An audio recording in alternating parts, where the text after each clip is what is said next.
Olá a todos, eu sou o Thiago Mates, pastor da Igreja Red.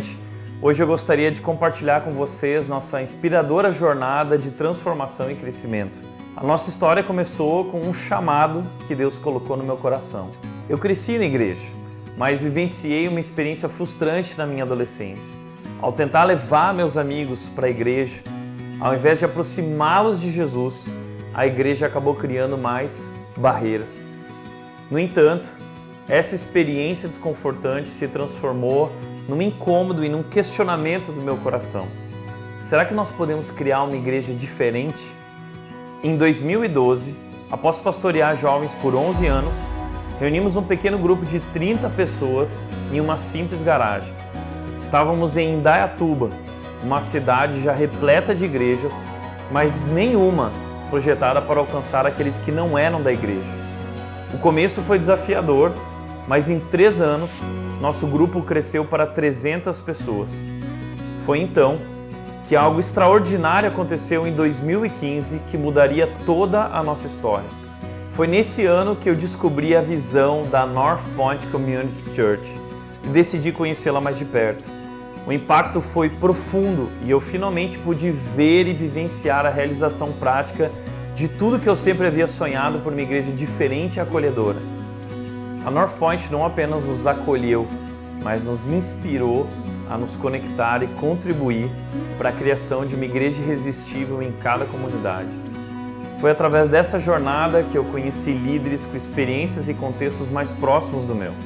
Por meio da rede Igrejas Irresistíveis, recebemos mentoria, conteúdo e apoio, não apenas a mim, mas a toda a minha equipe. Em 2023, celebramos 10 anos de história. E hoje reunimos mais de 4.000 frequentadores todos os domingos. E por trás desses números, a vida sendo profundamente transformadas. São inúmeras histórias de pessoas provenientes de diversas crenças, incluindo católicos, espíritas e até mesmo ateus. Pessoas que jamais haviam cruzado as portas de uma igreja. Pela graça de Deus, nos tornamos uma igreja consolidada. Uma cultura vibrante de voluntariado, com cerca de 2.000 voluntários servindo ativamente. Nem o fato de não termos um espaço próprio pôde nos impedir. Nós nos reunimos em uma escola nesses últimos 10 anos, mas agora estamos construindo o nosso novo espaço de culto, um marco significativo em nossa jornada. Hoje, somos uma igreja ativa e influente, exercendo impacto não apenas na nossa cidade, mas em todo o Brasil. Deus fez algo verdadeiramente extraordinário e se tornou nosso privilégio e responsabilidade fazer parte dessa rede de parceiros, levando adiante essa visão e inspirando outras igrejas a se tornarem irresistíveis e alcançarem aqueles que ainda não conhecem a Jesus.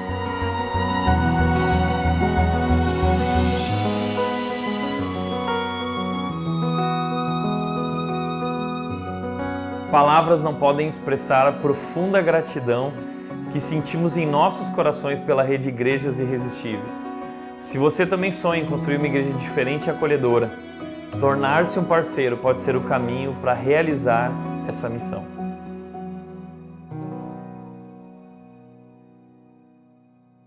Bom dia. Sejam todos muito bem-vindos à Igreja Red. Que difícil, muito difícil para mim assistir esse vídeo. Perdão começar dessa maneira, mas que especial ver tudo aquilo que Deus fez nesses últimos 10 anos, tudo aquilo que Deus está fazendo em nossas vidas, em nossa história e através de nós, não somente hoje em Indaiatuba, mas em todo o Brasil.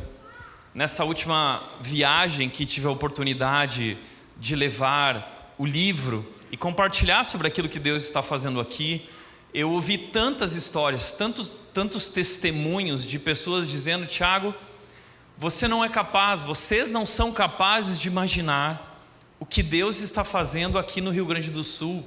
Domingo nós tivemos aqui pastores do Nordeste e eles vieram para nos dizer: Thiago, a Igreja Red é inspiração para nossas igrejas no Nordeste. Ou seja, em vários lugares do Brasil, Deus está fazendo algo muito especial. Pessoas estão abrindo os olhos, estão acordando, estão se levantando, porque querem viver também uma igreja de verdade, uma igreja diferente, uma igreja sobre Jesus. Então hoje nós estamos apresentando esse vídeo porque nós recebemos o convite para viajar na próxima semana. Nós estaremos uma semana no México, não em Acapulco, tá? Mas estaremos em Monterrey, uma cidade do México, falando com pastores de toda a América Latina. E depois estaremos mais uma semana em Atlanta, falando para pastores do mundo inteiro sobre uma igreja irresistível, sobre aquilo que Deus fez aqui e aquilo que Deus quer fazer em todo o mundo. Então, é algo muito maior do que nós podíamos planejar, imaginar ou mesmo trabalhar por nossa própria força ou habilidade. Nós não temos dúvida que tudo isso é a mão de Deus. Só Deus pode construir uma igreja irresistível. Então, nós queremos te convidar, eu e o Cata, por conta desse convite, vamos viajar na próxima semana. Queremos te convidar a acompanhar a viagem, aquilo que vai acontecer no México, em Atlanta, mas também queremos te convidar a orar por tudo que Deus está fazendo e se juntar não somente a nós, mas à obra de Deus no mundo. Por esse grande sonho que Deus tem realizado de levar o Evangelho aos 4 cantos da terra. E hoje eu gostaria de falar sobre nossa igreja, sobre nossa missão e como você está sendo chamado, convocado para fazer parte disso. A pergunta que eu quero levantar aqui: qual é o seu lugar aqui? Qual é o seu papel aqui? Você já entendeu que há uma responsabilidade da sua parte para com tudo isso? Nós estamos sendo chamados para assumir o nosso lugar e se comprometer com a obra de Deus, não somente na nossa cidade, mas no mundo. E hoje eu quero falar sobre o teu lugar, o teu papel, a tua responsabilidade, a tua participação. Mas antes de mais nada, eu quero te mostrar o que significa ser uma igreja irresistível. O que é uma igreja irresistível? E para responder isso, eu quero te convidar a voltar 2000 anos atrás e conhecer o início de tudo. Como a igreja de Jesus começou e como aquela comunidade que começou, a igreja primitiva, era uma igreja irresistível. Atos capítulo 2, versículos 42 até o 47 dizem o seguinte: todos se dedicavam de coração ao ensino dos apóstolos, à comunhão, ao partir do pão e à oração. Havia em todos eles um profundo temor, e os apóstolos realizavam muitos sinais e maravilhas. Os que criam se reuniam num só lugar e compartilhavam tudo que possuíam. Vendiam propriedades e bens e repartiam o dinheiro com os necessitados. Adoravam juntos no templo diariamente, reuniam-se nos lares para comer e partiam o pão com grande alegria e generosidade, sempre louvando a Deus e desfrutando a simpatia de todo o povo. E a cada dia o Senhor lhes acrescentava aqueles que iam sendo salvos. Nós acabamos de ler o relato sobre a primeira igreja, a igreja de Jerusalém, conhecida como a igreja primitiva. Pouco antes disso, pouco antes desse momento, dessa descrição a respeito dessa igreja, o apóstolo Pedro, pregou em praça pública o Evangelho de Jesus. A Bíblia diz que 3.000 pessoas se converteram, aceitaram o desafio e apelo de Pedro. E muitos estudiosos acreditam que naquela época eles contavam apenas os homens, os representantes de família. Então, se são 3.000 homens, significa que há 3.000 famílias ali. Existem mulheres, existem crianças, existem outras pessoas envolvidas na vida familiar. Nós podemos estar falando de um posicionamento entre 6 a 10.000 pessoas se convertendo em um único dia, em uma única pregação e sendo batizados no mesmo dia. Essas pessoas foram batizadas, entre 5 a 10.000 pessoas foram batizadas no mesmo dia. Uau! Então essa igreja começou grande. E Deus fez coisas especiais ali. Deus acendeu uma chama. A Bíblia diz, o texto que nós acabamos de ler, diz que havia um profundo temor. Havia um profundo amor por Deus. Um temor profundo, um coração incendiado, aquele primeiro amor por Cristo. A igreja estava vivendo nesse ambiente de amor, de dedicação a Deus. E o texto encerra dizendo: e a cada dia o Senhor lhes acrescentava aqueles que iam sendo salvos. Ou seja, a igreja continuava a crescer diariamente. Crescimento e transformação. Foi o que essa igreja irresistível experimentou, e é o que cada igreja irresistível pode experimentar pelo poder de Deus, pelo poder do sangue de Jesus e pelo poder do Evangelho. Não sou eu, não é a igreja, mas é o poder de Deus entre nós que age, e o Senhor é quem faz. De certa forma, isso é o que nós temos experimentado como igreja. Nós temos experimentado crescimento, nós temos experimentado transformação, algo que somente Deus pode fazer, e é visível, não é? Hoje de manhã eu estava passando aqui na nossa rua, e eu vi os carros estacionados quase lá no Parque Ecológico, e aquilo mexeu comigo. Eu fiquei emocionado, falando assim: uau, o que Deus está fazendo? Nós temos pessoas que estão sentadas quase lá do outro lado da rua, temos pessoas que estão sentadas lá no meio dos livros da Redbook, né? Tem gente debaixo da árvore do Zaqueu. Então é muito legal ver o que Deus está fazendo entre nós, e são 3 cultos, nós temos ainda o culto da tarde, o culto da noite, e são apenas 10 anos, o que Deus pode fazer nos próximos anos. Sabe o que é isso? Isso é o poder do Evangelho. Deus tem feito grandes coisas. Agora, por que uma igreja saudável, ela cresce? Eu quero te mostrar isso. Eu quero te mostrar 4 marcas dessa igreja irresistível, que são 4 marcas que nós estamos lutando para viver como igreja. Primeiro, Atos 2:42 diz o seguinte: todos se dedicavam de coração ao ensino dos apóstolos. A primeira marca de uma igreja irresistível é a centralidade da palavra de Deus. Todos eles se dedicavam de coração ao ensino dos apóstolos. A palavra que ensino no grego é didaké, que significa literalmente orientação.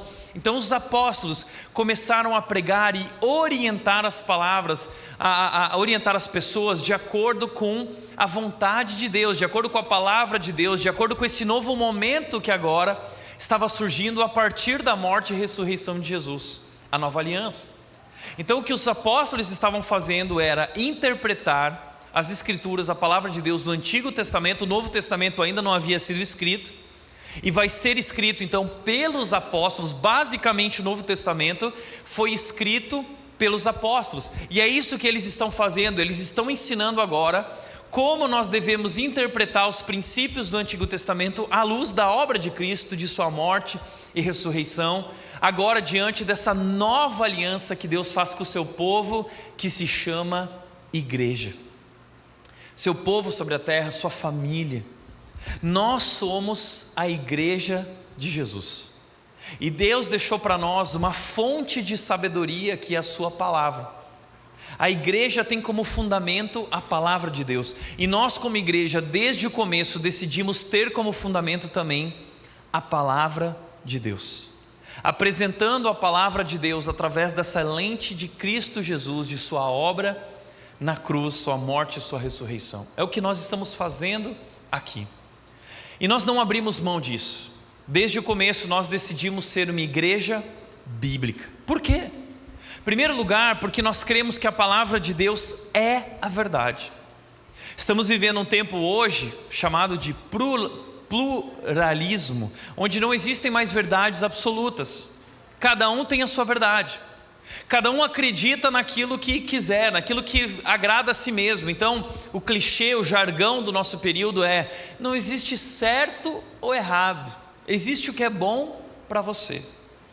Mas nós cremos que existe o que é certo e o que é errado. E onde nós encontramos esse critério que define o que é certo ou errado? A palavra de Deus. A palavra de Deus nos apresenta o que significa ser um ser humano, qual é o nosso propósito de vida e de existência, porque nós somos criados. A Bíblia apresenta o que significa casamento, a Bíblia apresenta o que é família, a Bíblia apresenta o que são os gêneros, o que é a orientação sexual de acordo com o Criador. Então nós não podemos nos render aos modismos ou aos achismos do nosso tempo, não podemos nos amoldar à nossa cultura, mas nós precisamos renovar a nossa mente de acordo com a vontade de Deus, de acordo com a palavra de Deus. A palavra de Deus é a verdade. Mas nós estamos vivendo um momento em que o mundo odeia a verdade. É claro, o mundo odeia a Bíblia porque a Bíblia contém a verdade. Estamos vivendo um tempo em que as igrejas abandonaram a centralidade da palavra de Deus e estão pregando outras coisas. Estão pregando um evangelho açucarado, suavizado, relativizado, que não é mais evangelho, é um pseudo-evangelho. Estão pregando autoajuda, estão pregando prosperidade, estão colocando o homem no centro ao invés de colocar Cristo no centro. Já ouviu aquele papo, você é o centro do coração de Deus? Não, você não é o centro do universo, você não é o centro do coração, o centro é Jesus Cristo. Todas as coisas foram criadas por Ele e para Ele e só encontram sentido nele.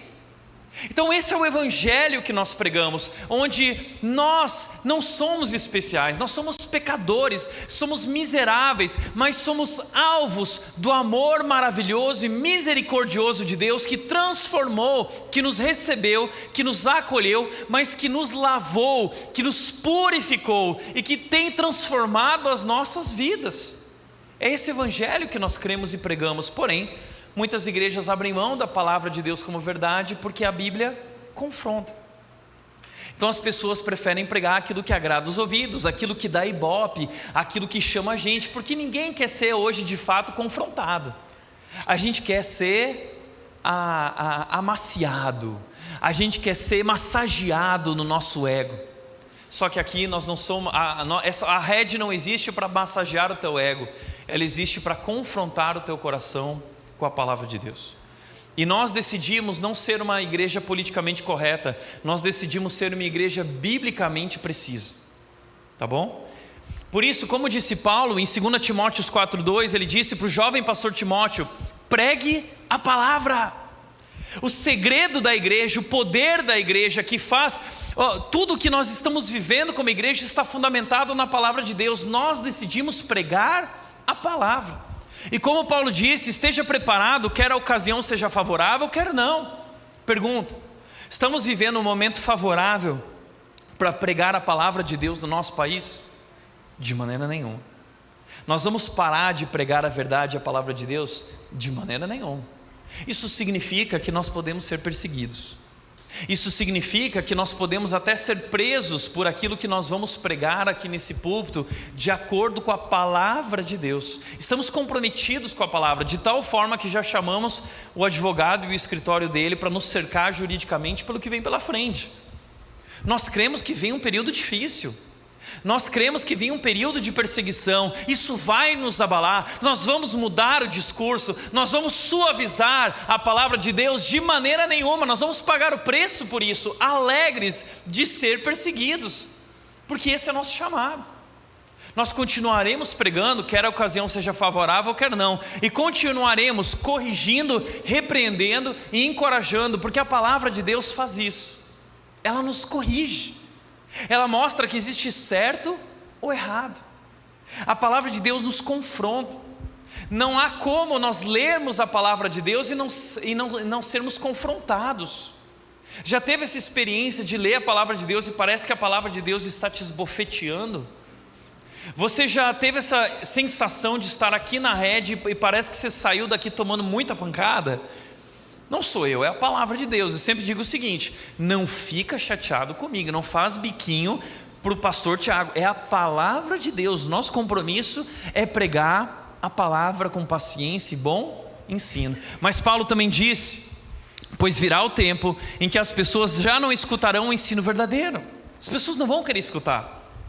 E o que elas vão fazer? Elas seguirão os próprios desejos e buscarão mestres que lhes digam apenas aquilo que lhes agrada os ouvidos.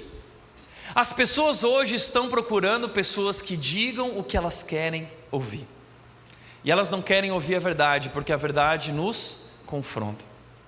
A verdade muitas vezes ofende. A Bíblia nos ofende gentilmente e nos convida e capacita para viver uma nova vida em Cristo Jesus. Por isso meu papel como pastor muitas vezes aqui é extremamente difícil, porque o meu papel aqui é ofender as pessoas com a palavra de Deus, mas mostrar para elas que a graça de Jesus nos acolhe e nos transforma interiormente numa transformação com a presença do Espírito de Deus em nós, se nós vivermos esse arrependimento genuíno dos nossos pecados. Mas hoje as pessoas estão procurando mestres que falem aquilo que elas querem ouvir. Nós decidimos pregar a palavra de Deus, porque nós cremos que a palavra de Deus, ou como disse o Tom Rainer no seu livro Igreja Essencial, suavizar ou relativizar a Bíblia não é a resposta para alcançar uma geração mais jovem para Cristo, uma nova geração. Eles não querem ser poupados das duras verdades espirituais. Então eu tenho dito isso: doses açucaradas de cristianismo vão destruir a sua vida, o seu casamento, a sua família e a sua igreja. Nós não devemos fugir das duras verdades espirituais. Nós precisamos corrigir, nós precisamos buscar a Deus e permitir que o Espírito de Deus opere essa transformação no nosso coração, porque nós cremos que a palavra de Deus é poderosa e transformadora. Hebreus 4:12 diz que a palavra de Deus é viva e poderosa. Ou seja, isso significa, eu aprendi muito cedo, que a palavra de Deus por si mesma é quem opera a transformação e tem poder. A Bíblia diz que a palavra de Deus nunca volta vazia.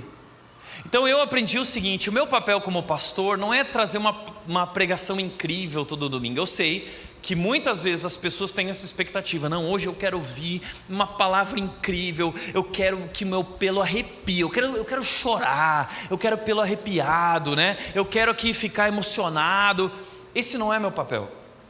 O meu papel é pregar a palavra. E eu aprendi que muitas vezes a pregação não vai ser tão incrível assim. Por isso nós sempre fazemos questão de pregar a palavra, porque se a pregação não for tão incrível, a palavra de Deus vai fazer a obra de operar na sua vida essa transformação. É a palavra de Deus quem opera, e o foco é transformação. O foco não é pelo arrepiado. Você já entendeu isso? A nossa igreja não existe para criar arrepio, ela existe para conduzir você a uma transformação profunda em Cristo Jesus.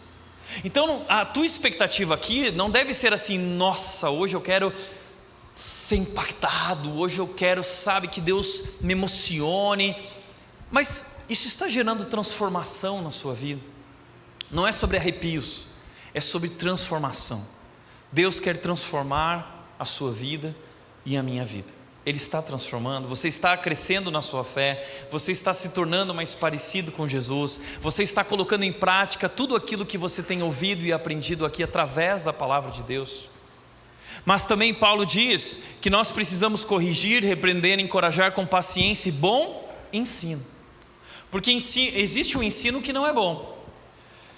Existe um ensino que, por exemplo, não respeita o texto bíblico, o contexto. Existem hoje pastores e líderes pregando mentiras, pregando inverdades, destruindo, manipulando pessoas e manipulando o próprio texto bíblico para falar aquilo que eles querem que ela diga e não de fato aquilo que ela diz. Então nós cremos que uma igreja saudável e irresistível, ela também tem uma liderança qualificada, apta para ensinar. A Bíblia diz isso, que o líder, ele precisa ser apto, ele precisa saber manusear bem a palavra de Deus, porque há um perigo. Se o líder não souber manusear bem a palavra de Deus, ele pode usar a palavra de Deus como instrumento para praticar o mal, e muitos homens fazem isso. Portanto, essa liderança que temos aqui é uma liderança qualificada, que recebeu o chamado, que foi se preparar, estudou teologia. Nossos pastores são pastores teólogos e não achólogos, ok? Pastores que estudaram grego, estudaram hebraico, estudaram Antigo Testamento e Novo Testamento, para ter a certeza e o compromisso de extrair da palavra de Deus aquilo que Deus quer dizer. O nosso papel é fazer essa ponte daquilo que a Bíblia dizia para aquele povo, para aquela época, e hoje, 2000 anos depois, o que ela quer dizer para nós, e ajudar as pessoas a aplicarem isso em suas vidas cotidianas, na prática, de acordo com os seus próprios desafios de fé. Então existe uma liderança qualificada, que foi testada, que foi provada pela Convenção Batista, que passou por concílio, que passou por ordenação, e todos os outros pastores que ainda não passaram, irão passar também. Não é uma igreja de moleque, é uma igreja de pastores de fato qualificados e preparados para ensinar a palavra de Deus. E quarto e último lugar, a centralidade da palavra de Deus se revela no ensino bíblico, também realizado de forma criativa e contemporânea. Por quê? A essência é imutável, mas a forma como nós pregamos precisa ser de uma maneira contemporânea, para que as pessoas do nosso tempo e da nossa geração possam compreender. Nós decidimos, por exemplo, pregar a palavra de Deus fielmente, usando um telão de LED, para que as pessoas possam ouvir e possam ver, e assim absorver muito mais, compreender melhor e aplicar de maneira prática em suas vidas. Então, por exemplo, nós temos o desafio de alcançar muitas gerações. Nós somos uma igreja não para jovens, nós somos uma igreja multigeracional. Nós temos todas as gerações representadas aqui. Nós temos Baby Boomer, a turma que nasceu entre 45 e 64, temos a geração X, temos a geração Y, que é a minha geração, entre 80 e 94. Nós temos a geração Z, que é a geração Millennial, que é a primeira geração nativa digital. Nós somos a geração analógica que viveu a transição para o digital. Eles nasceram nativos no digital, a geração Millennial. São tão diferentes, né? É difícil comunicar para eles. E tem a geração C, que é a geração Covid, né? A geração da Mel, né? Que é uma geração também extremamente desafiadora. Como nós podemos, como igreja, alcançar e se comunicar e traduzir a fé para cada uma dessas gerações? É um desafio. Agora, olha que interessante, aqui na rede nós temos a história da Dona Isabel, infelizmente já falecida, mas pela graça de Deus, ela veio conhecer a rede através da sua família, e ela tomou uma decisão por Cristo aos 102 anos de idade, aos 53 do segundo tempo, pela graça de Deus, né? Se rendeu a Cristo Jesus porque ela entendeu pela primeira vez o Evangelho. Agora, ela é da geração M. Talvez você fale assim, mas cadê a geração M? Você não falou, Tiago, porque a geração M é mais antiga, é a geração Matusalém.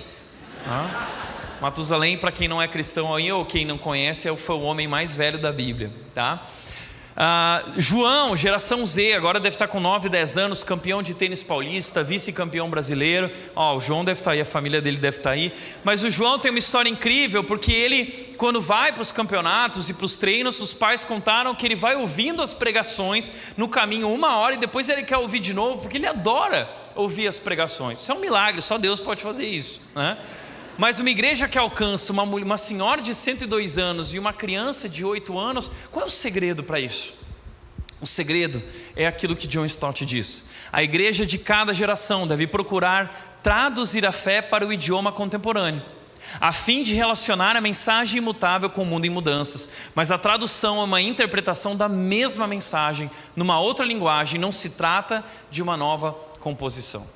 A mensagem é a mesma, mas a maneira como nós traduzimos e explicamos a mensagem é que muda de acordo com cada geração. E esse tem sido o nosso desafio como igreja, de pregar a palavra de maneira criativa e contemporânea. Em primeiro lugar, centralidade da palavra. E essa é a pergunta que nós fazemos como igreja: como relacionar o evangelho imutável à mutante cultura ao nosso redor? A cultura muda, mas a palavra de Deus não muda e nunca mudará. Como nós podemos nos conectar com essa cultura e confrontá-la com a palavra de Deus? É isso que nós procuramos como igreja. Segundo lugar, segunda marca de uma igreja irresistível são relacionamentos significativos. O texto diz que todos se dedicavam de coração ao ensino e se dedicavam à comunhão. A palavra comunhão aqui é a palavra no grego koinonia, que significa literalmente ter tudo em comum. Por que tudo em comum?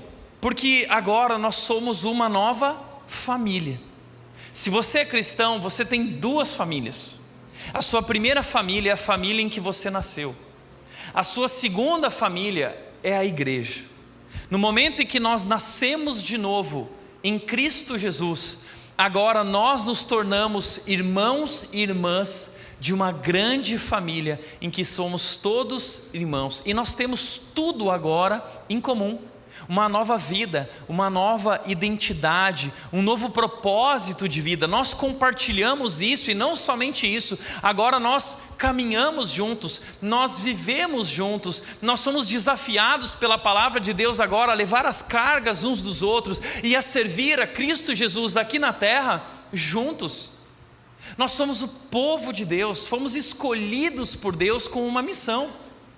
Então entenda uma coisa: o plano de Deus não é um plano para a sua vida. Deus tem um plano para a sua igreja, para o seu povo. Entenda também o seguinte: Jesus Cristo não morreu por você. Jesus não morreu por você. Jesus morreu pela igreja. Jesus morreu pela sua noiva. Ele deu a vida pela sua noiva. Ele deu a vida pelo seu povo. Ele deu a vida pela sua família. Por isso esse projeto de Cristo Jesus contempla uma comunidade, um povo e não um indivíduo. Então nós, como indivíduos, agora estamos sendo convocados, chamados para viver em comunidade. Agora não é mais eu, é nós. Não é meu Pai, é Pai nosso, que está no céu, santificado o teu nome. Venha a nós o teu reino. Seja feita a tua vontade em nossas vidas. Não é na minha vida. No plano de Deus agora não é mais individual, é um plano comunitário. E se você não está caminhando a vida, vivendo a igreja, você está vivendo fora do plano de Deus, ponto. Que tem muita gente que diz o seguinte: a primeira coisa que eu quero te chamar é o seguinte: pessoas precisam de Deus e pessoas precisam de pessoas. Tem muita gente que diz o seguinte: não, porque eu não vou na igreja, mas a minha relação com Deus é perfeita. Eu e Deus somos muito parça, tá? A gente é parceiro, a gente é muito próximo, eu tenho uma relação profunda espiritual com Deus, mas eu não estou na igreja. Então deixa eu te confrontar com uma verdade.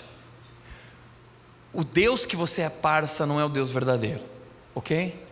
O que você está adorando é um ídolo que você criou a tua imagem e semelhança. É uma caricatura de Deus, uma ilusão. Você está adorando essa ilusão que é uma versão que você criou, que combina com as tuas expectativas e desejos de Deus. Porque o Deus verdadeiro é o Deus que deu a vida pelo seu povo. E Ele te chamou para viver em comunidade. E se você não está vivendo em comunidade, você está vivendo longe, distante da vontade de Deus. Então você não conhece a Deus. Essa é a verdade. Porque no plano de Deus, pessoas precisam de Deus e pessoas precisam de pessoas. Aliás, é por meio de relacionamentos que nós crescemos na fé. Não existe como crescer na tua fé só estudando a Bíblia. Nós crescemos na fé por meio de relacionamentos. Às vezes eu brinco com algumas pessoas perguntando o seguinte: se Deus te mandasse para uma ilha isolado, sem ninguém lá, e você pudesse escolher uma coisa para levar junto, o que você levaria? Aí tem uns espirituais que falam assim: eu pediria uma Bíblia para Deus. Você vai estudar a Bíblia lá na ilha, né?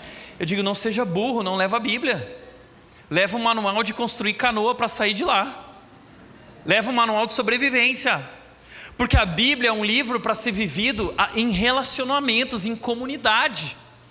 A Bíblia foi escrita para nos ensinar a como se relacionar com Deus e como se relacionar uns com os outros. É isso que são os 10 mandamentos. São regras de amor, regras de relacionamento entre Deus e uns com os outros. A Bíblia é sobre isso. E se você não está comprometido em relacionamentos significativos na comunidade de Deus, você está vivendo fora, distante da vontade de Deus. E esse é o nosso problema. Porque nós vivemos hoje no meio de uma cultura banalizada. A nossa cultura hoje banalizou as relações. A nossa cultura hoje, segundo Zygmunt Bauman, é a modernidade líquida, é o amor líquido, são relações marcadas pela fragilidade. As nossas relações hoje são relações baseadas em redes sociais. A nossa relação hoje é seguir, de seguir, bloquear, silenciar. Se você falar algo que eu não gostei ou que me ofendeu, eu te bloqueio no meu Instagram e a gente não se relaciona mais. São relações superficiais. Isso tem gerado uma geração extremamente frágil emocionalmente, mimimi. Gente que se ofende por tudo. Gente que não sabe mais dialogar. Gente que não sabe mais ouvir e discutir um assunto de maneira madura. Não, nós nos separamos, nós nos dividimos de acordo com ideologias, de acordo com aquilo que nós acreditamos e não aprendemos mais a nos relacionar de maneira madura. Isso é um problema. Então na comunidade cristã nós estamos sendo chamados a romper com essa fragilidade e ter relações mais profundas, significativas, verdadeiras, abrindo o nosso coração, compartilhando a nossa vida, confessando os nossos pecados e buscando essa transformação através desses relacionamentos. Terceiro, uma igreja focada em relacionamentos e não em eventos foi o que nós decidimos construir aqui.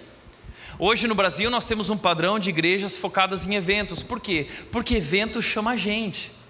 chamar o pastor famoso, o pastor ciclano, o pastor fulano, a igreja enche, aí chama a banda famosa, chama aquilo, aí faz o culto dos homens, o culto dos guardiões da fé, o culto das mulheres de oração, o culto do pet, o culto do voo, o culto do descarrego, o culto do amor, é o culto, o evento disso, é o evento daquilo, tudo é evento. Mas deixa eu te falar uma coisa, evento é evento. Eventos não transformam a vida das pessoas. O que transforma a vida das pessoas são relacionamentos significativos, relações profundas. Por isso, como igreja, nós decidimos ter menos eventos e criar momentos de relacionamento. Especialmente o momento que nós chamamos como pequeno grupo. O pequeno grupo é o ambiente planejado para proximidade, para que nós tenhamos intimidade. Então, por exemplo, o meu pequeno grupo são casais com filhos pequenos.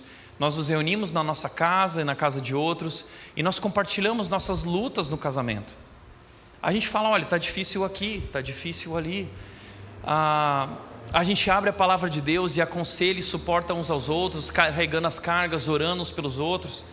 Às vezes eu reúno só os homens, às vezes a Raat reúne só as mulheres, e assim a gente caminha durante 1 ano e meio através dessa troca de vida, vida na vida e relacionamentos, discipulado, pastoreio, comunhão, através do pequeno grupo. É a única maneira de nós experimentarmos relações significativas dentro de uma comunidade tão grande.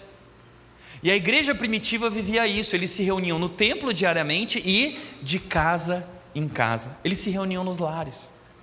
Nós nos reunimos nos lares, produzindo o que aquela igreja vivia, na busca de proximidade, intimidade e transformação, discipulado.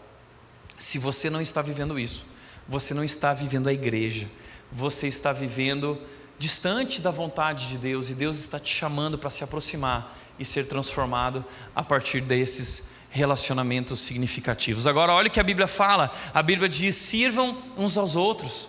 Esse é nosso compromisso agora, comunidade. Levem os fardos pesados uns dos outros. Você não precisa caminhar sozinho. Nós estamos aqui para ser suporte e apoio para você. Você não está sozinho.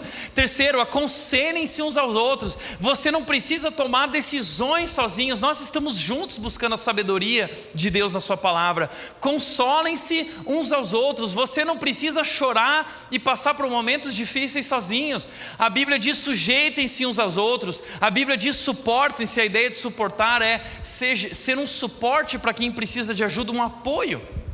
Uma pessoa hoje de manhã disse: Tiago, nós queremos apoiar, segurar os braços de vocês enquanto vocês estão liderando. Olha, isso é comunidade, nós temos que praticar isso uns com os outros. A Bíblia diz: exortem-se, edifiquem-se uns aos outros. Exortar é dizer: meu amigo, você não está fazendo corretamente. Que muitas vezes a gente vê as pessoas indo para o poço. Você vê aquele crente que não está vivendo de acordo com a palavra de Deus e você não fala nada. Que amigo que você é. Nosso papel em maturidade, paciência, amor, misericórdia e graça é exortar e edificar com humildade, reconhecendo que nós também somos pecadores, necessitamos da graça de Deus, mas nós somos suporte e ajuda um para o outro. Ninguém solta a mão de ninguém, tá?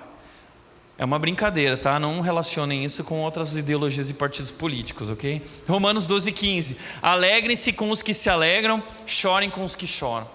Nós nos alegramos, nós choramos, nós ouvimos, nós compartilhamos, nós repartimos. Essa é a vida em comunidade. Venha viver tudo isso. Isso significa ser uma igreja irresistível. Centralidade da palavra, relacionamentos significativos. Terceiro lugar, amor que serve. Todos se dedicavam de coração ao partir do pão. O que é o partir do pão? Literalmente, a ceia. Mas o que é a ceia? A ceia é a lembrança do sacrifício de Cristo, sua morte e ressurreição, e é também a manifestação tangível do amor de Cristo entre nós. A ceia é o compromisso de me doar, de me entregar, de servir, de te amar como Cristo me amou. Cristo foi partido na cruz por nós. Cristo se entregou na cruz por nós. E agora nós manifestamos o amor de Cristo em nossas relações, nos doando, nos entregando, nos esvaziando, servindo e se partindo uns pelos outros, partilhando a nossa vida, partilhando o nosso tempo, partilhando nossos recursos para apoiar e para abençoar e edificar uns aos outros. Como disse John Stott, amor é mais serviço do que sentimento. Amor é serviço. Porque para muitas pessoas o amor é algo muito subjetivo. Ai, o amor, é difícil entender o amor. Não, não é difícil entender o amor. O amor é tangível. O amor é o que nós vemos na cruz de Cristo, e o amor é aquilo que nós vemos na comunidade de Cristo Jesus. O amor é um compromisso, o amor é ativo, o amor é consciente, o amor é uma atitude, é o amor que serve, é se doar. Por isso que essa igreja vivia, olha o que eles viveram, 44 e 46, o versículo diz: os que criam se reuniam num só lugar e compartilhavam tudo o que possuíam. Vendiam propriedades e bens e repartiam o dinheiro com os necessitados. Adoravam juntos no templo diariamente, reuniam-se nos lares para comer e partiam o pão com grande alegria e generosidade. Veja, compartilhavam, repartiam, partiam, eram generosos, eles estavam se partindo uns pelos outros, eles estavam se doando, eles estavam se esvaziando, eles estavam servindo. É o amor que serve. Como disse Truett Cathy, que é o fundador do Chicken Filé, ontem nós tivemos esse encontro incrível com os executivos do Chicken Filé sobre liderança, influência, serviço. E o Truett Cathy disse: quase todos os momentos de cada dia temos a oportunidade de dar algo a alguém. O nosso tempo, o nosso amor, os nossos recursos. Sempre encontrei mais alegria em dar quando não esperava nada em troca. É o amor que serve, é partir o pão, é partir a minha vida, é partir a mim mesmo para repartir com você aquilo que eu recebi de Cristo Jesus. E gente, eu não sei se você sabe disso, mas nós temos muitas pessoas que aos domingos e durante a semana estão se partindo e estão repartindo, estão compartilhando tudo. Ser igreja é isso. A igreja do Novo Testamento compartilhava tudo. É como uma família. O que é meu é da Nath, o que é da Nath é meu, o que é meu é da Mel. O que é da Mel é meu. Nós somos uma família, nós compartilhamos tudo lá em casa. Assim também é a comunidade cristã. E nós temos pessoas que têm dedicado suas vidas, compartilhando seus recursos, compartilhando seu tempo, compartilhando sua força, seus músculos, suas emoções para servir a comunidade, para que vocês possam estar aqui e ouvir a palavra de Deus. Nós temos voluntários que chegam aqui às 7 da manhã para montar todo esse espaço, porque isso aqui é uma escola, isso aqui é uma cantina, e nós somos agora a igreja Lego, tá? A igreja que monta e desmonta e faz tudo para a glória de Deus, tá? A gente monta e desmonta essa igreja todo domingo. E tem muita gente que olha assim: nossa, quanto trabalho. Graças a Deus pela vida desses voluntários incríveis, que não são voluntários, são discípulos de Jesus, que estão servindo, obedecendo o chamado de Jesus, para que você possa sentar aqui, curtir um culto bacana e depois voltar para a tua casa. Tem gente ralando o dia inteiro, tem gente suando. Não sei se você tenta perceber isso, a turma da logística aqui é tudo uma galera malhada nos músculos. Sabe por quê? Porque os crossfit aí de fora são tudo Nutella, crossfit de verdade é aqui na Red, tá? E você não vai pagar mensalidade, então vem fazer crossfit com a gente todo domingo de manhã, todo domingo à noite, ok? Nós também temos a turma do estacionamento, nossos guerreiros que estão servindo no sol e na chuva. Semana passada, como o Cata disse, o Armagedon, o inferno brotou em Indaiatuba. E a turma estava lá, passando protetor 80, lá uma galera continuou firme, servindo com excelência, paixão e alegria. A turma do som, que não está lá só apertando um botão, mas está levando pessoas a um relacionamento crescente com Jesus. A mulherada, que tem servido através de várias áreas na igreja, como a área social, através do Desapega, o bazar das meninas, que tem sido espetacular aqui na igreja. Nós temos o Roberto Carada, que é um massagista que decidiu dedicar os domingos dele para cuidar dos nossos voluntários. Então ele está lá cuidando, fazendo uma massagem gostosa. Se você quer massagem de graça, vira voluntário, tá? Nós temos também a turma que serve os nossos voluntários. Nós temos também a turma do Red Kids, que prepara teatro, que serve, que se desdobra para servir as crianças e levar as crianças a Jesus. E toda a turma da nova geração, eles trabalham muito. Nós temos também a turma das Libras, levando a mensagem de Jesus aos surdos. Eles estão aqui, uma salva de palmas para eles, ok? É assim, ó, gente, todo mundo fazendo assim, ó. As palmas para eles são assim, ó, todo mundo fazendo assim, ó. Nós temos também o Conexão, que recebe as pessoas. Tudo isso é muito especial. Sabe o que é isso? Isso é amor que serve. É o que nós estamos fazendo. Quarto e último lugar, dependência de Deus. Todos se dedicavam de coração ao ensino dos apóstolos, à comunhão, ao partir do pão e à oração. O que é oração? É dependência de Deus. Nós dependemos completamente de Deus. Nós não somos capazes de fazer essa obra. Essa obra é muito maior do que a nossa capacidade de realizá-la. Então, em tudo, desde o começo da nossa história, nós buscamos a Deus. Nós dependemos de Deus. A transformação é Deus quem opera. E o que nós fazemos é pregar a palavra, nos aproximar em nossas relações e servir uns aos outros. E o Espírito atua sobre nossas vidas. Essas são as 4 marcas de uma igreja irresistível: palavra, relacionamento, serviço e dependência. O resultado disso é aquilo que o texto diz, Atos 2,47, na versão da mensagem diz: o povo da cidade apreciava o que via. A comunidade, a cidade ao redor olhava para aquela igreja e dizia: uau, não é especial isso? É muito especial. Mas é uma grande responsabilidade também. Você está vivendo, você tem sido um testemunho daquilo que Deus está fazendo aqui na tua família, no teu bairro, no teu condomínio, na tua casa, na tua empresa, na tua academia. Você tem sido um testemunho. As pessoas podem olhar para a sua vida e dizer: uau, o que Deus está fazendo lá é incrível. Porque a maior propaganda de uma igreja são vidas transformadas. Sabe qual é a nossa estratégia de marketing? É você. A transformação que Cristo está operando na tua vida é a nossa estratégia de marketing, para que as pessoas olhem para a tua vida e digam: uau, o que Deus está fazendo na vida dele, o que Deus está fazendo na vida dela é especial. Então toma cuidado como você age no trânsito, tá? Toma cuidado como você age nas redes sociais, porque algum tempo atrás uma pessoa me mandou uma foto dizendo: Tiago, olha aqui, tem uma voluntária usando a camiseta da Red no Tinder. E eu perguntei para ele: o que você estava fazendo lá no Tinder também? Seu miserável. Tira a trave do teu olho, né? Mas, gente, em primeiro lugar, não usa a camiseta da Red no Tinder, tá? Nem no TikTok para ficar fazendo dancinha, tá? Aliás, sai do Tinder, tá? Vem viver relações significativas aqui e encontrar o teu varão, a tua varoa no lugar certo, tá? Cuidado, ok? Então, responsabilidade. Todos os dias o número deles aumentava. A igreja ia crescendo. É uma igreja que cresce. Isso é um sinal de que Deus está ali agindo, transformando. Havia transformação na vida dessas pessoas.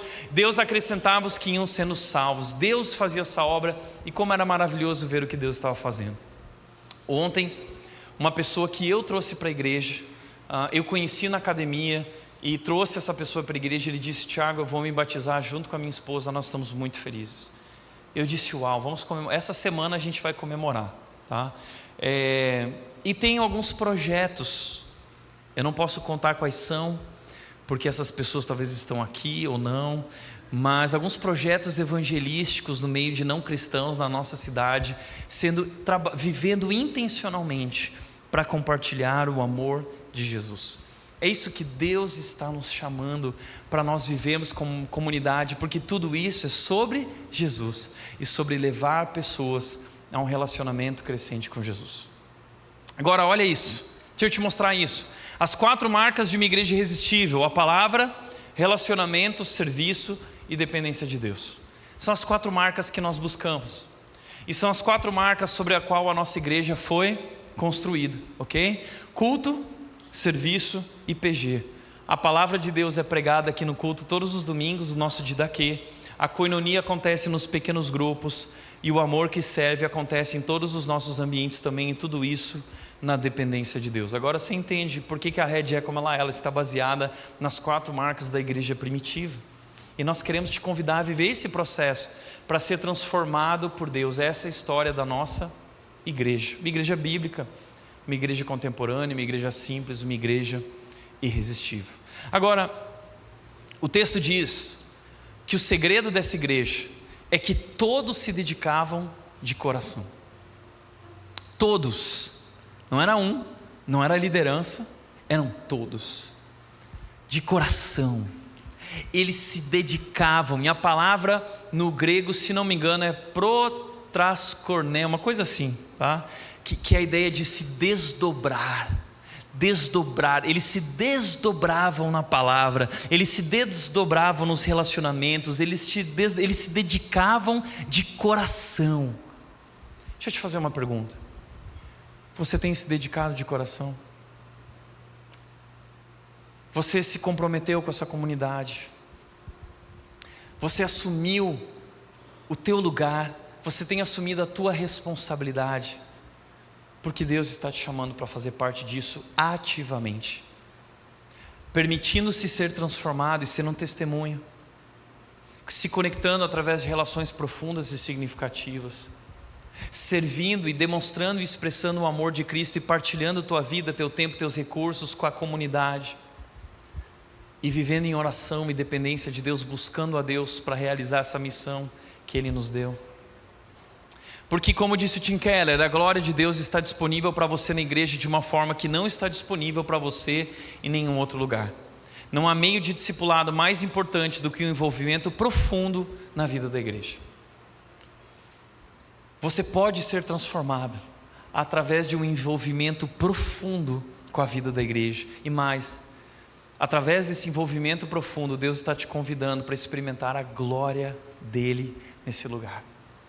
E aqueles que estão envolvidos profundamente têm experimentado a glória de Deus de maneira poderosa. Pessoas que têm um brilho no olhar, porque elas estão vivendo de fato próximas de Deus, de acordo com a vontade de Deus. E é isso que nós queremos te desafiar a fazer, é vir fazer parte de tudo isso. Lembrando que tudo isso é sobre essa missão de levar pessoas a Jesus, fazer o nome dele conhecido e engrandecido. Não só aqui, mas muito além daqui. Portanto, eu quero te desafiar agora especificamente sobre um assunto. Nós temos um grande desafio pela frente que tem a ver com a nossa missão. Entenda, o novo espaço que nós estamos construindo não é apenas um novo lugar. É sobre a nossa missão.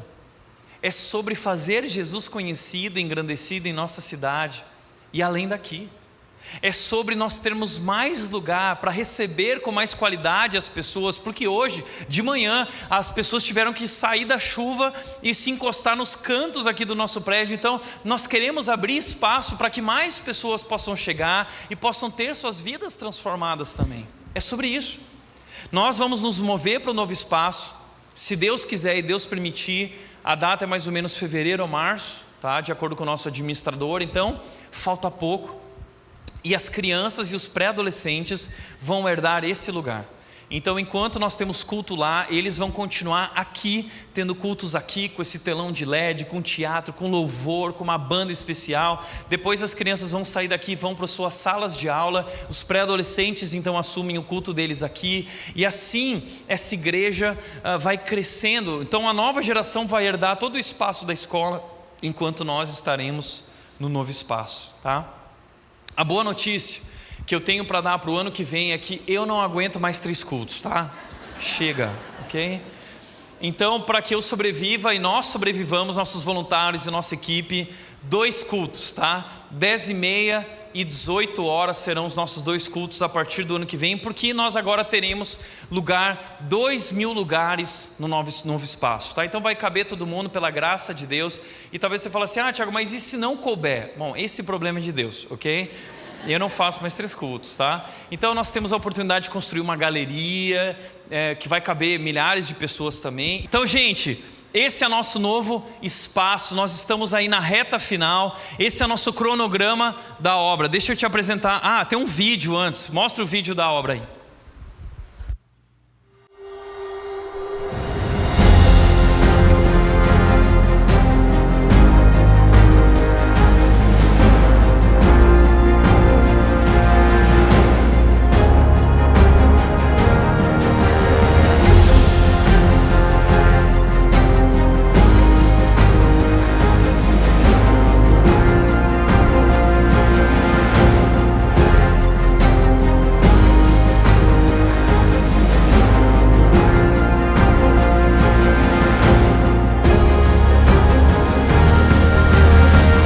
Thiago de Oliveira, sou engenheiro civil, responsável pela obra da Rede.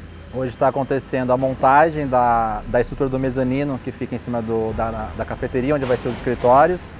A montagem da laje do mezanino do palco, onde vai ser a sala de atendimento, a parte do escritório também. Tá, início da terraplanagem para a gente começar a preparar fazer o piso. Está acontecendo também a hidráulica, né? A hidráulica já iniciou também. Cada dia tem uma número de pessoas. Hoje, no mínimo, temos aqui de 10 a 12 pessoas diariamente trabalhando. Tem dias pontuais, por exemplo, hoje tem um pouco mais, está em termos de 15, 16 pessoas, porque está montando a estrutura. Depois que monta a estrutura, esse número cai, porque depois o processo depende de um pouco menos pessoas, montagem de laje, por exemplo. O salão inteiro ele tem 2.900 metros quadrados, né? Só que dentro do salão principal a gente tem 1.600 metros, né, de piso. O nosso palco é muito grande, o nosso palco tem 223 metros quadrados. Então, assim, é uma obra muito grande. Nosso pé direito é 10 metros de altura, né? Então, isso proporciona um ambiente bem refrigerado, circulação de ar, bem imponente, né? A área externa aqui nesse corredor a gente tinha 2 metros de largura, agora a gente ganhou 4,5. Está acontecendo, já começamos a terraplanagem hoje. Acredito que mais uma semana, 2 semanas a gente começa o início das concretagens mesmo. E depois disso, o grande desafio é compatibilizar toda essa parte de telão, som, transmissão, dados, internet a gigabit, né? Fazer toda essa compatibilização e montagem de tudo isso. Isso é um grande desafio porque são muitas coisas envolvidas, né? Mas, cara, tá caminhando tudo, Deus tá na direção disso aí que tá ficando top.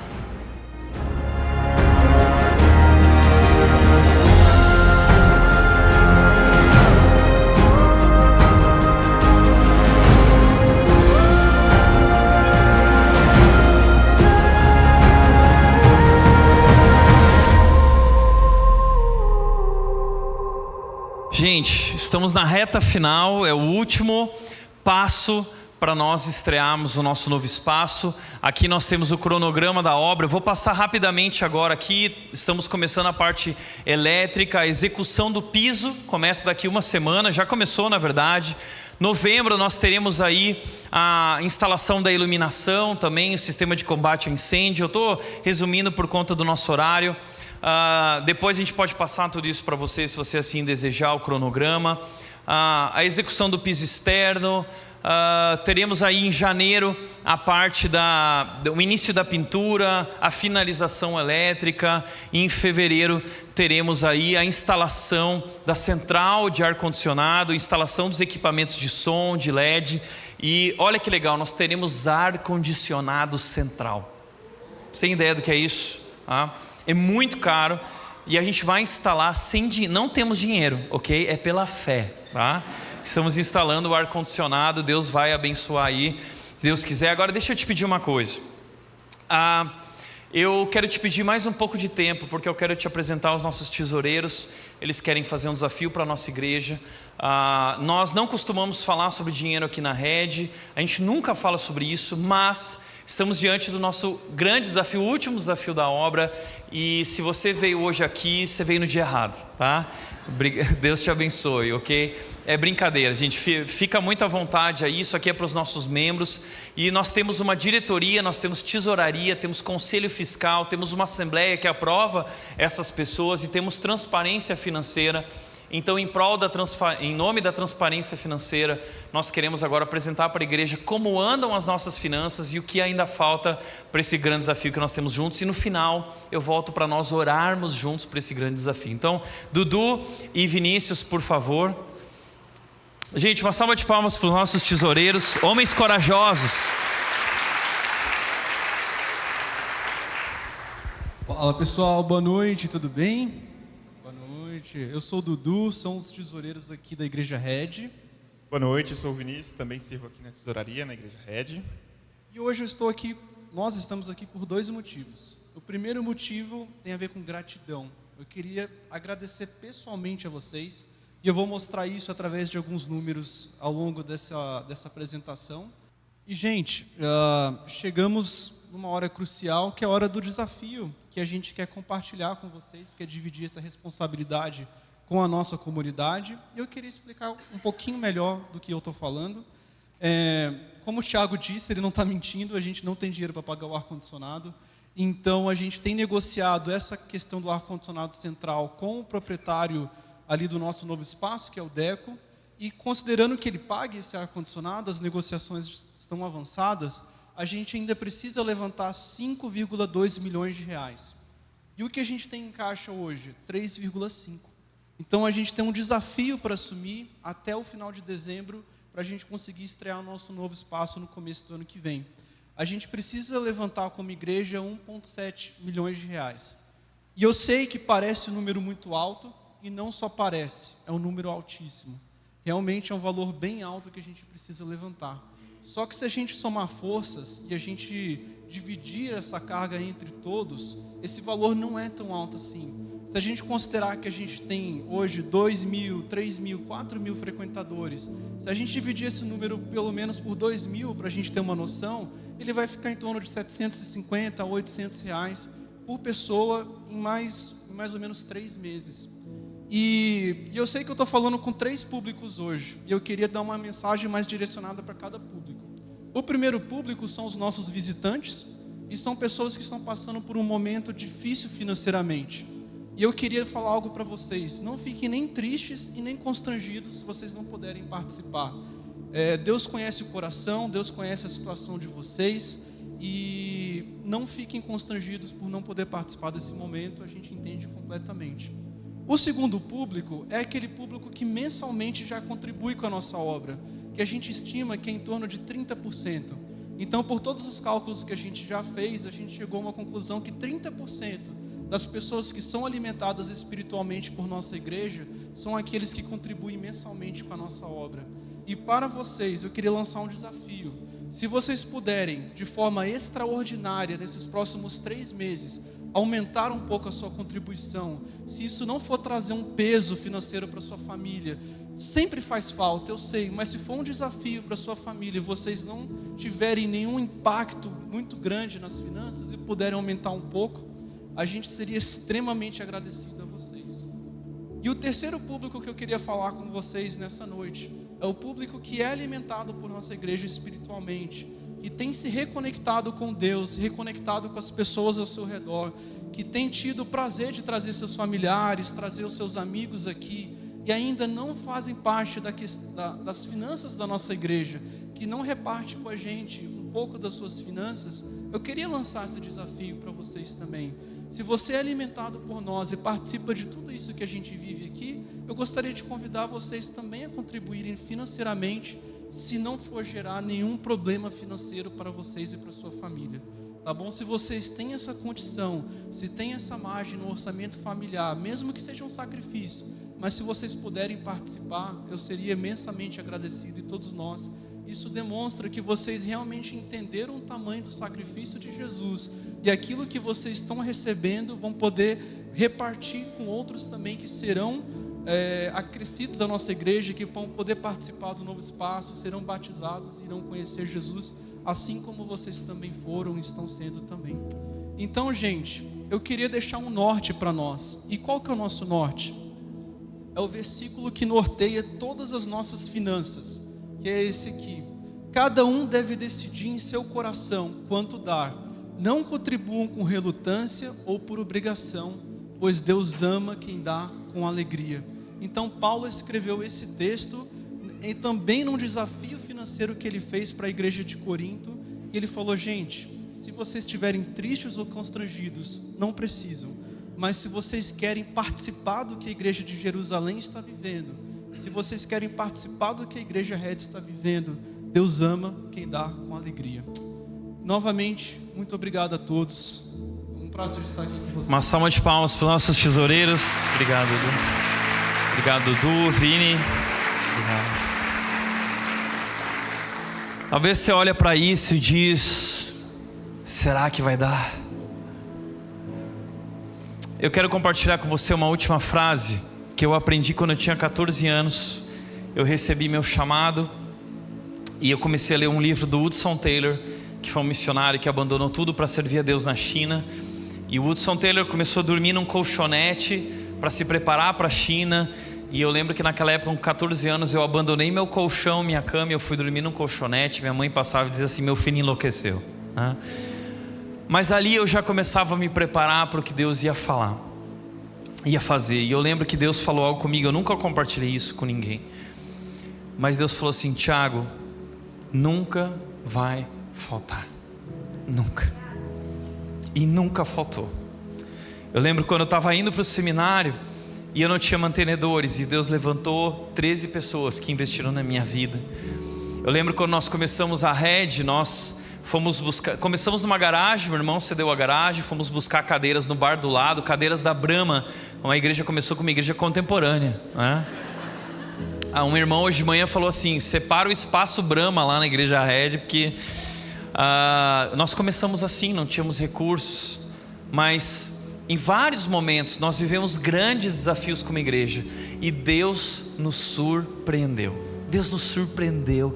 Deus nunca deixou faltar.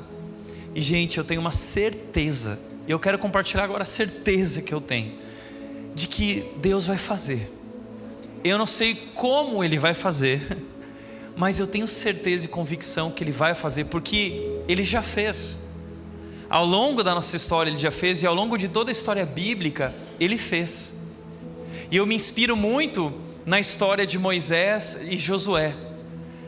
Nós estamos como Josué agora diante do Rio Jordão, e Deus disse para Josué: diga ao povo que marche, para eles atravessarem o Rio Jordão e batalhar para tomar a terra prometida. E nós estamos na última etapa, atravessando o Rio Jordão, é o último desafio. Deus já abriu o Mar Vermelho, Deus já fez grandes coisas na nossa história como igreja. Por exemplo, o terreno do Deco vale 10 milhões, o Deco investiu 4 milhões. A nossa parte agora, já levantamos uma parte, falta apenas mais uma última parte, ou seja, Deus está conosco, Ele já provou que está conosco. E como disse Hudson Taylor, a obra de Deus, a frase que eu aprendi aos 14 anos, a obra de Deus, feita segundo a vontade de Deus, jamais terá falta dos recursos de Deus. Não vai faltar, porque nós temos buscado criar uma igreja irresistível de acordo com a vontade de Deus. Então, o meu desafio agora para vocês é o desafio que Deus lançou a Josué: diga ao povo que marche. Eu quero te convidar para marchar. A gente tem aí alguns dias para marchar, para tomar, para a gente entrar dentro desse lugar, para a gente levar pessoas a Jesus e continuar realizando a obra e a missão que Ele nos chamou para realizar. Mas eu quero te convidar, em primeiro lugar, orar. Nós vamos orar agora aqui. Quero te convidar a servir e quero te convidar a contribuir. Vamos ficar de pé? Fica de pé. Vamos orar a Deus. Quero te convidar a fechar os olhos e a ter um tempo de oração. Ore aí no seu coração. Coloca a tua vida diante de Deus e diga: Deus, eu quero fazer parte disso. Eis-me aqui.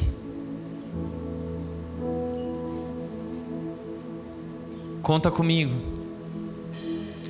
Ore e clame a Deus também para que de maneira sobrenatural, especial, Ele envie os recursos.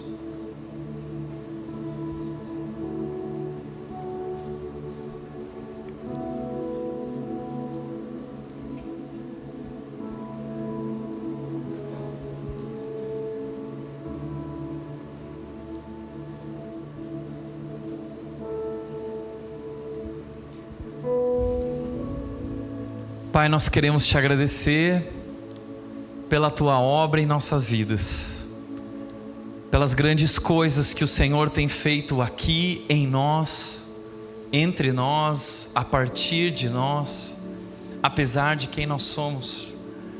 Deus, nós nos sentimos privilegiados e agraciados pelo convite de participar dessa grande missão, desse sonho que nós cremos que nasceu no teu coração, e hoje nós desfrutamos disso, nossas famílias desfrutam disso, nós somos felizes aqui. Nós queremos te agradecer, Deus, pelo teu poder, pelo teu cuidado, pela salvação em Cristo Jesus, por teu Filho entregue e rendido naquela cruz. Queremos te agradecer porque até aqui o Senhor nos ajudou, o Senhor tem nos sustentado, e é isso que nos traz a certeza e a confiança de que, assim como o Senhor agiu até aqui, o Senhor vai agir além daqui. E o que nós faremos a partir de hoje, Deus, é obedecer o teu chamado. Diga ao povo que marche, nós vamos marchar, marcharemos cheios de coragem, Deus, pelo nome de Jesus, para a tua glória. Essa é a nossa oração, Deus. Envia os nossos recursos para que nós possamos continuar te servindo com paixão e excelência. Oramos em nome de Jesus, amém. Amém.